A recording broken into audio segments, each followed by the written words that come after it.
C'est de vous, n'est-ce pas? Oui. Ça veut dire que vous avez vu les 155 corps, n'est-ce pas? Maître, voir les corps à l'œil nu comme ça, je ne l'ai pas vu.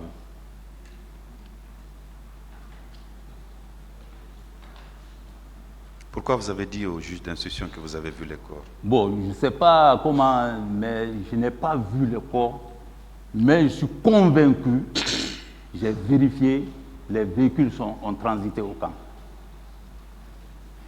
Je continue. Pourtant, vous aviez vos bureaux là-bas, hein, monsieur? Oui. Ce n'est pas 2 corps, c'est 155. Ce ne sont pas 2 corps seulement, c'est 155. Je continue.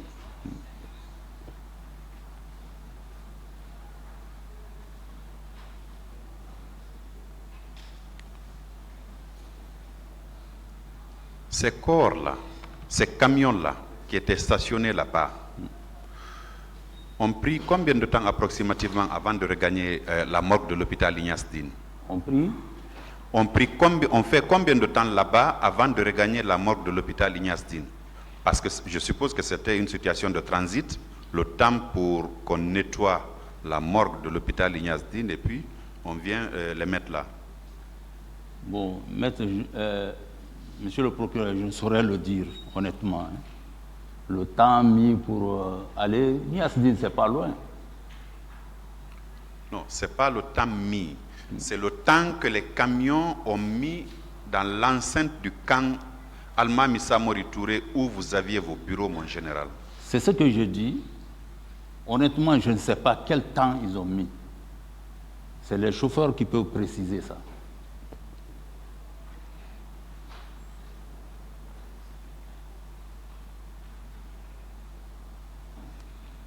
Vous étiez chef d'état-major général des armées. Effectivement. Est-ce que, même si c'est de manière officieuse, vous n'aviez pas appris que M. Aboubakar Diakité, dit Toumba, M. Marcel Guilavogui et M. Moussa Tchebro Kamara étaient au stade? Vous ne l'aviez pas appris, mon général? Si dans les réseaux on disait, surtout le nom de Toumba circulait partout. Vous confirmez avoir reçu la commission d'enquête internationale? Oui. Vous avez travaillé avec elle? Oui. Vous avez dit qu'à tout moment que cette commission avait besoin de militaires, vous le mettiez à sa disposition. Oui, avec leur demande, oui. Bien. Quand... Vous avez donc demandé de mettre à la disposition de cette commission M. Aboubakar Diakité alias Toumba, M. Marcel Guilavogui ou M. Moussa Tchebro Kamara? Ils peuvent eux-mêmes le confirmer. La garde présidentielle, tous ceux qui ont été interpellés là-bas devant la commission, n'est pas passé par moi. Mais dans l'armée régulière, tous les éléments qu'ils avaient besoin, ils sont passés par moi. On m'appelle, j'appelle le commandant d'unité, je dis prenez telle personne, envoyez devant la commission.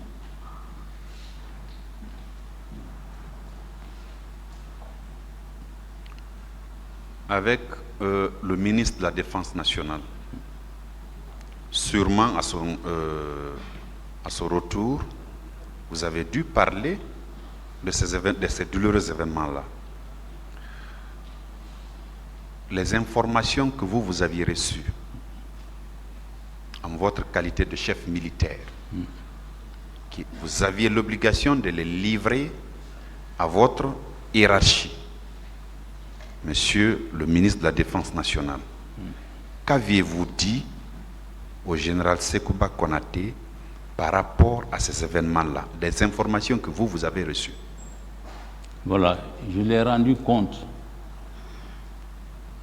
de la communication pour le rassemblement. Et ce qui s'est passé dans ces unités, les informations qu'on m'a relevées, j'ai mis ça à sa disposition. Il m'a posé la question. Personne n'est sorti. J'ai dit, je n'ai pas reçu de liste ou d'indication que telle personne dans ces unités sont sorties pour aller au stade. Je l'ai rendu compte.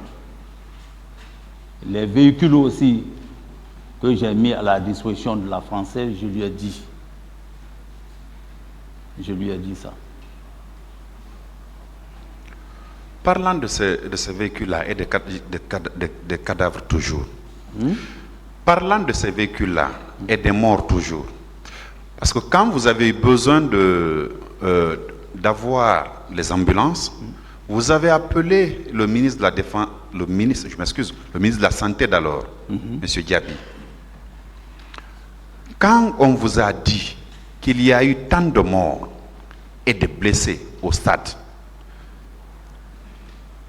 quand la représentante de la Croix-Rouge vous a dit qu'il y a 155 corps, est-ce que vous aviez rappelé le ministre de la Santé pour lui dire qu'il y avait ce cas-là? Parce que les morgues quand même relèvent du ministère de la Santé.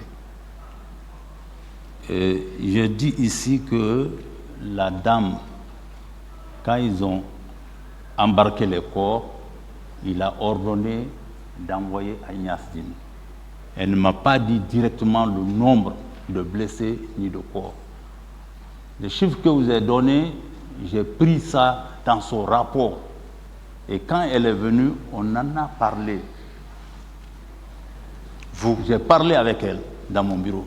Quand vous avez été informé, est-ce que vous avez appelé le ministre de la Santé? Parce que les morgues, encore une fois, relèvent du ministère de la Santé. Oui. Si je l'ai appelé? Oui. Non, je ne l'ai plus appelé. Vous ne l'avez plus rappelé? Je ne l'ai plus appelé quand je l'ai informé. Il est venu, il m'a dit ce qui prévalait à Donka. Il est parti chercher. On n'en a plus parlé. Vraiment. Mais je ne veux pas dire qu'on ne s'est pas vu, on s'est voyé après. Les jours à la présidence d'ailleurs, la situation vraiment, il y a eu, c'est grave, machin. Mais dire que je l'ai appelé ou bien il m'a appelé, non.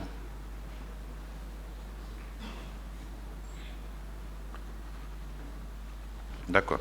Parce que officiellement, vous avez reçu des instructions de maintenir tous les militaires dans les casernes. Et par la suite, vous avez appris qu'il y a eu débordement et que ceux qui ont tiré ce sont bien des militaires. Alors, vous, en votre qualité de chef d'état-major général des armées, aviez-vous procédé à une enquête, ne serait-ce qu'officieuse, pour situer ces responsabilités? Bon, malheureusement, j'avais un élément de renseignement. Malheureusement, il est resté dans le crash d'avion avec le général Kelefa Camara, un militaire très discret qui était tout le temps avec moi, qui me donnait beaucoup de renseignements. Il avait un carnet qui était bien renseigné.